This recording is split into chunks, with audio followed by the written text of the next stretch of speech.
Boa noite, me chamo César Romulo Cordeiro de Araújo Filho, sou estudante do curso de Ciência da Computação na Universidade Federal Rural de Pernambuco. Eu me chamo Andrei.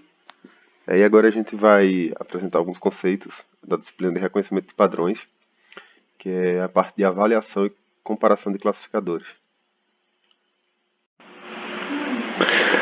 Bom, nós fizemos um sumário para nos guiar durante a apresentação e nós iremos começar falando sobre o KNN, depois iremos falar sobre a amostragem, depois os critérios de avaliação, o intervalo de confiança e os testes de hipótese. Falando sobre o KNN. K vizinhos mais próximos. É uma técnica de classificação em que, através de um conjunto de dados, irá classificar um conjunto de atributos baseado nos seus K vizinhos mais próximos. Por exemplo, aqui nós botamos uma imagem em que nós vamos ter duas classes, a classe saudável e a classe doente. E teremos uma amostra que nós queremos saber de que classe ela irá pertencer. Utilizando o 3NN, nesse caso iremos checar os 3 vizinhos mais próximos. Como pode ver na imagem, nós temos 2 vizinhos que são da classe doente e um vizinho que é da classe saudável. Utilizando o 3NN, nossa amostra seria classificada como uma classe doente. Porém, utilizando o 5NN, vemos que tem mais da classe saudável, então ela já seria classificada como classe saudável. Mas a ideia é basicamente olhar os K vizinhos mais próximos e classificar ele baseado no que tiver mais. Amostragem. Para deduzir a qual classe um conjunto de atributos pertence, será necessário ter uma base de dados que também contenha conjunto de atributos já com suas classes. Ou seja, já precisamos ter atributos classificados para podermos classificar novos atributos. Para fazer teste de algoritmo, iremos pegar uma base já supervisionada, uma base já com todos eles com suas classes e separar os dados em treino e teste. Dependendo da forma que será separada a base, o resultado também pode diferenciar. Critérios de avaliação.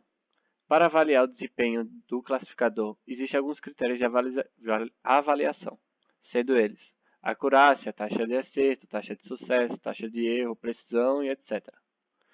Para calcular esses critérios, é necessário fazer uma matriz de confusão.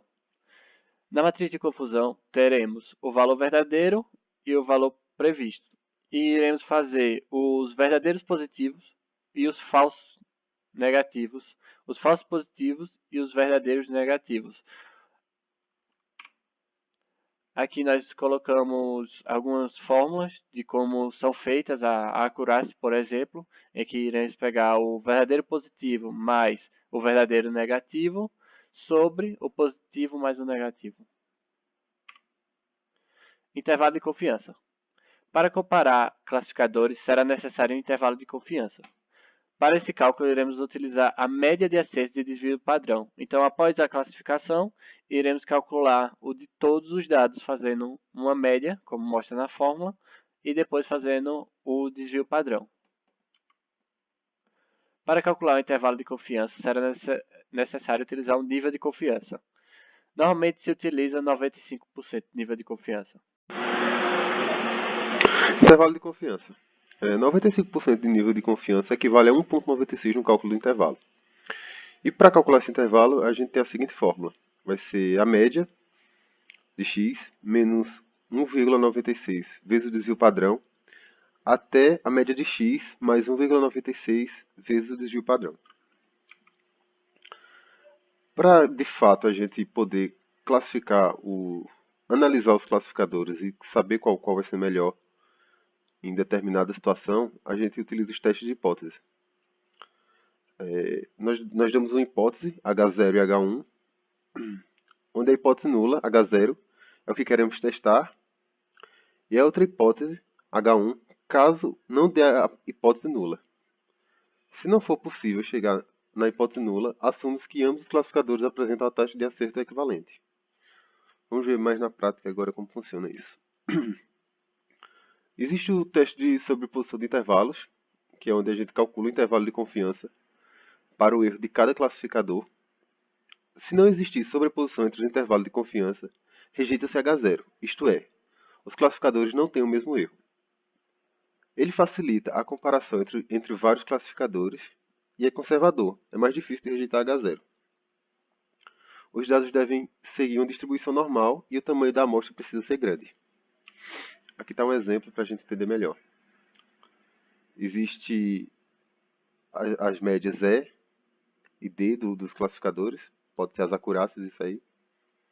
Aí nós calculamos a média do desvio padrão de E, a média do desvio padrão de D, e fazemos os intervalos de confiança tanto de E quanto de D. E a gente verifica se há sobreposição dos intervalos. Nesse caso, há sobreposição dos intervalos, então a gente não pode dizer qual classificador é melhor do que o outro, já que existe essa sobreposição. Já nesse outro exemplo, nesse exemplo 2, a gente calcula também a média, desvio e intervalo de confiança, tanto para C quanto para D novamente. E após isso, a gente conclui que não existe sobreposição dos intervalos, após analisar os intervalos, tanto de C quanto de D. Então rejeita-se H0. E concluímos com 95% de confiança que o classificador C tem maior acurácia. Como a gente pode saber que o classificador C tem maior acurácia? É só a gente analisar o intervalo de confiança dele e verificar que o intervalo é maior do que o classificador D. Isso a gente pode concluir que ele é melhor do que o classificador D. Também tem outro teste de hipótese trabalhado na disciplina, que é o teste por intervalo de diferença das médias. O que nós fazemos nesse teste? Primeiro, a gente calcula a diferença dos erros para cada conjunto de teste. Mesmo conjunto de teste para os dois classificadores, é importante lembrar disso.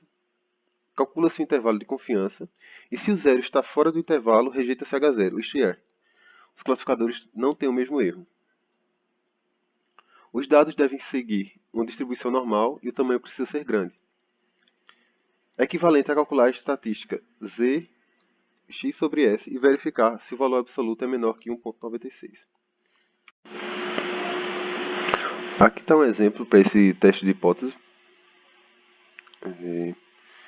Nós calculamos as taxas de acurácia do 3NN e do 5NN para a mesma base, é importante lembrar. E fazemos a subtração de um pelo outro e colocamos um vetor novo, que eu chamarei de vetor Z. Após isso, a gente calcula a média e o desvio padrão desse vetor para saber o intervalo de confiança. Sabendo o intervalo de confiança, a gente verifica se o zero está contido ou não nesse intervalo de confiança. Nesse caso, o zero não está no intervalo, portanto se rejeita H0. Isto é, as médias de acerto dos classificadores são diferentes. O 5NN tem uma taxa de acerto significativamente maior. Como é que a gente pode afirmar isso? É só analisar o sinal dos valores que está nesse vetor Z. Grande parte, ou a maioria, ou todos, nesse caso, são negativos. Isso afirma que o 5NN é maior. Nesse outro exemplo, a gente faz a mesma coisa, calcula todas as médias, desvio padrão e o intervalo de confiança e verifica se o zero está contido novamente. Nesse caso, o zero está no intervalo, portanto, não rejeita o ZH0. A gente não pode saber qual classificador é melhor do que o outro nesse caso. E com isso a gente apresenta o que foi proposto. Qualquer dúvida vocês podem deixar nos comentários ou mandar por e-mail, que a gente responde com todo prazer. E é isso. Obrigado.